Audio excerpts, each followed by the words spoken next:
ಜೈ ಶ್ರೀರಾಮ್. ಜೈ ಶ್ರೀರಾಮ್. ಶ್ರೀರಾಮಚರಿತೆ ರಸಪ್ರಶ್ನೆ ರಥೋತ್ಸವ ಕಾರ್ಯಕ್ರಮಕ್ಕೆ ತಮಗೆ ಸ್ವಾಗತ.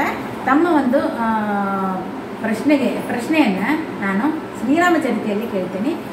ತಯಾರಾಗಿದ್ದೀರಾ? ತಮ್ಮ ಹೆಸರನ್ನು ಹೇಳಿ. ನನ್ನ ಹೆಸರು ಅಪರ್ಣಾ ದಿವೇಕರ್. ನಾನು ವಿಜಯನಗರ ನಿವಾಸಿ. ಸುಮಾರು 25 ವರ್ಷದಿಂದ ನಾನು ವಿಜಯನಗರ ಮಹಿಳಾ ಮಂಡಳದಲ್ಲಿ ಇದ್ದೀರಾ? Active member. ಓಕೆ. ಮತ್ತೆ ಅದಲ್ದಂಗೆ ಏನಾಗಿದ್ದೇನೆ ತಮ್ಮ ಒಂದು ನಾವು ಹಾಗೆ ರಂಗೋಲಿ ಹಾಕೋದು ಎಲ್ಲ ಸಂಧ್ಯಾ ದೀಕ್ಷಿತ್ ಅವರಲ್ಲೇ ಕೆಳಗೆ ನಾವೆಲ್ಲ ಏನೇನು ಕಾರ್ಯಕ್ರಮಗಳನ್ನು ಇರ್ತಾರೆ ಅದನ್ನೆಲ್ಲ ಭಾಗವಹಿಸ್ತಾ ಇರ್ತೀರಾ. ಓಕೆ. ಈಗ ರಸಪ್ರಶ್ನೆ ರಥೋತ್ಸವದಲ್ಲಿ ಭಾಗವಹಿಸ್ತಾ ಇದ್ದೀರಾ. ಮೊದಲನೇ ಪ್ರಶ್ನೆ ತಮಗೆ, ಯಾವುವು ಪರವಿದ್ಯೆ ಎನಿಸುತ್ತದೆ? ಯಾವುವು ಪರವಿದ್ಯೆ ಎನಿಸುತ್ತದೆ? ಸಕಲ ವೇದಗಳು ಮುಖ್ಯವಾಗಿ ಶ್ರೀ ವಿಷ್ಣುವನ್ನು ಪ್ರತಿಪಾದಿಸುತ್ತವೆ ಎಂದು ಪ್ರಮಾಣಪೂರ್ವಕವಾಗಿ ತಿಳಿಸುವ ಬ್ರಹ್ಮಸೂತ್ರಗಳು ಪರವಿದ್ಯೆ ಎನಿಸುತ್ತವೆ. ಇಲ್ಲಿ ಏನಂದ್ರೆ ಸಕಲ ವೇದಗಳು ಮುಖ್ಯವಾಗಿ ವಿಷ್ಣುವನ್ನೇ ಸಾರ್ತವೆ, ಪ್ರತಿಪಾದನೆ ಮಾಡ್ತವೆ. ವಿಷ್ಣುವೇ ಸರ್ವೋತ್ತಮ ಸರ್ವವ್ಯಾಪಿ ಅದು ಇದು ಅಂತ ಹೇಳಿ ಪ್ರತಿಪಾದನೆ ಮಾಡ್ತಾರೆ. ಪ್ರಮಾಣಪೂರ್ವಕವಾಗಿ ತಿಳಿಸುವ ಬ್ರಹ್ಮಸೂತ್ರಗಳು ಪರವಿದ್ಯೆ ಎನಿಸುತ್ತದೆ. ಯಾಕೆಂದ್ರೆ ಅದು ಗೊತ್ತಿಲ್ಲ, ಪರವಿದ್ಯೆ ಅಂತ ಅನಿಸ್ತಾ ಇದೆ ಅಂತ ಇಲ್ಲಿ ಸರಿಯಾದ ಉತ್ತರ. ಎರಡನೇ ಪ್ರಶ್ನೆ ತಮಗೆ, ನಾನು ಮಾಡಿದ ಪುಣ್ಯಕ್ಕೆ ಫಲವು ಸಿಗುವುದಾದರೆ ನನ್ನ ವಂಶದಲ್ಲಿ ಹುಟ್ಟುವ ರಾಮನು ನಿನ್ನನ್ನು ಸಂಹರಿಸುವನು ಎಂದು ರಾವಣನಿಗೆ ಯಾರು ಶಾಪವನ್ನಿತ್ತರು? ಅನರಣ್ಯನು ಶಾಪವನ್ನು ನೀಡಿದರು. ಯಾರು? ಅನರಣ್ಯನು. ಅನರಣ್ಯನು ರಾವಣನಿಗೆ ಶಾಪವನ್ನಿತ್ತನು. ಸರಿಯಾದ ಉತ್ತರ.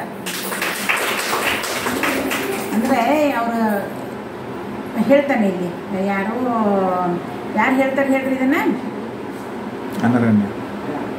ಅನರಣ್ಯನು ಹೇಳ್ತಾರೆ, ನಾನು ಮಾಡಿದ ಪುಣ್ಯಕ್ಕೆ ಫಲ ಸಿಗೋದಾದರೆ ನನ್ನ ವಂಶದಲ್ಲಿ ಹುಟ್ಟುವ ರಾಮನು ನಿನ್ನನ್ನು ಸಂಹರಿಸುವನು ಅಂತ ರಾವಣನಿಗೆ ಅನರಣ್ಯನು ಶಾಪವನ್ನು ಕೊಡ್ತಾನೆ.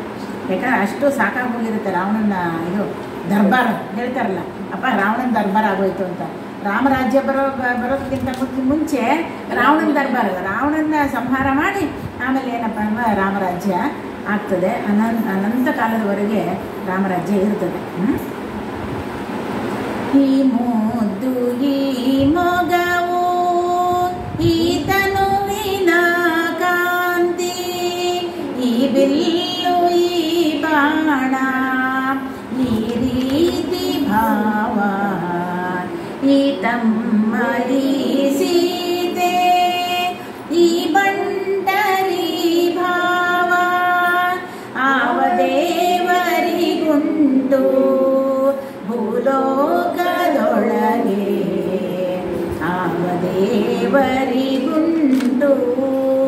ಭೂಲೋಕದೊಳಗೆ, ಶರಣೋ ಸಕಲೋದ್ಧಾರ ಅಸುರ ಕುಲ ಸಂಹಾರ, ಹರಸು ದಶರಥ ಬಾಲ ಜಾನಕಿ ಲೋಲ, ಜಾನಕಿ ಲೋಲ. ಯಾಕೆಂದ್ರೆ ಅಸುರ ಕುಲ ಸಂಹಾರ ಬಂದು ಎಂತೆಂಥ ಅಸುರನನ್ನ ಸಂಹಾರ ಮಾಡ್ತಾನೆ ಮಹಾಪ್ರಭು. ಏನಂದ್ರೆ ಲೋಕ ಕಲ್ಯಾಣಕ್ಕೋಸ್ಕರವಾಗಿ. ಇನ್ನು ನಮಗೆ ಮೂರನೇ ಪ್ರಶ್ನೆಗೆ ಹೋಗೋಣ. ಭರತನ ಕೋರಿಕೆಯಂತೆ ರಾಜ್ಯದ ರಕ್ಷಣೆಗಾಗಿ ಶ್ರೀರಾಮದೇವರು ಆತನಿಗೆ ಏನನ್ನು ದಯಪಾಲಿಸಿದರು? ಭರತನ ಕೋರಿಕೆಯಂತೆ ರಾಜ್ಯದ ರಕ್ಷಣೆಗಾಗಿ ಶ್ರೀರಾಮದೇವರು ಆತನಿಗೆ ಏನನ್ನು ದಯಪಾಲಿಸಿದರು? ಶ್ರೀರಾಮದೇವರು ತಮ್ಮ ದಿವ್ಯವಾದ ಪಾದುಕೆಗಳನ್ನು ಅವರಿಗೆ ದಯಪಾಲಿಸಿದರು. ಯಾಕೆಂದ್ರೆ ಪಾದನೇ ದಿವ್ಯ ಪಾದ. ಪಾಂಡುರಂಗ ತ್ವತ್ಪಾದ ಪಾಲಿಸಯ್ಯ, ಕರುಣದಿ ಪಿಡಿಕಯ್ಯ, ಪಾಂಡುರಂಗ ತ್ವತ್ಪಾದ ಪಾಲಿಸಯ್ಯ. ಭಕ್ತರಿಗೆ ಏನು ಬೇಕು? ಅವನು ಪಾದ ಬೇಕು. ಪಾದಸೆ ಅದಕ್ಕೆ ಪ್ರಳಯ ಕಾಲದಲ್ಲಿ ಹೇಳ್ತಾರಲ್ಲ, ಕೃಷ್ಣ ಕಿರುಬಳ್ಳ ಚಿತ್ತ ಮಲಗಿದ್ದ. ಯಾಕೆಂದ್ರೆ ಎಲ್ಲರೂ ಪಾದ ಪಾದ ಪಾದ ಅಂತ, ಏನು ಅದನ್ನು ನೋಡೋಣ ರುಚಿ ನೋಡೋಣ ಅಂತ ಹಂಗೆ ಮಾಡಿದ ಅಂತ ಹೇಳ್ತಾರೆ ವಾದಿರಾಜರು. ಅದನ್ನು ಒಂಥರ ಇದಾಗಿ ಹೇಳ್ತಾರೆ, ಏನಂದ್ರೆ ಶೃಂಗಾರಮಯವಾಗಿ ಹೇಳ್ತಾರೆ ಅದನ್ನು. ಇನ್ನು ಮುಂದಿನ ಪ್ರಶ್ನೆ, ಕೊನೆ ಪ್ರಶ್ನೆ ತಮಗೆ. ಪಶ್ಚಿಮ ದಿಕ್ಕಿಗೆ ಸೀತಾಮಾತೆಯನ್ನು ಹುಡುಕಲು ಸುಗ್ರೀವನು ಯಾರನ್ನು ಕಳುಹಿಸಿದನು? ಪಶ್ಚಿಮ ದಿಕ್ಕಿಗೆ ತನ್ನ ಮಾವನಾದ ಸುಷೇಣನನ್ನು ಸುಗ್ರೀವನು ಪಶ್ಚಿಮ ದಿಕ್ಕಿಗೆ ಕಳಿಸಿದ. ಸುಷೇಣ ಸುಷೇಣ ಅವನಿಗೆ ಮಾವ ಆಗ್ಬೇಕು. ಮಾವ ಸರಿಯಾದ ಉತ್ತರ. ಪಶ್ಚಿಮ ದಿಕ್ಕಿಗೆ ಸೀತಾಮಾತೆಯನ್ನು ಹುಡುಕಲಿಕ್ಕೆ ಸುಗ್ರೀವನು ತನ್ನ ಮಾವನಾದ ಸುಷೇಣನನ್ನು ಕಳಿಸಿಕೊಟ್ಟನು. ನಾವು ಈ ಒಂದು ಶ್ರೀರಾಮಚರಿತೆ ರಥೋತ್ಸವದಲ್ಲಿ ಬಂದು ಪಾಲ್ಗೊಂಡಿದ್ದಕ್ಕೆ ನಮಗೆ ಅನೇಕ ಧನ್ಯವಾದಗಳು ನಮ್ಮ ವಿದ್ಯಾಲಯ ಪರವಾಗಿ.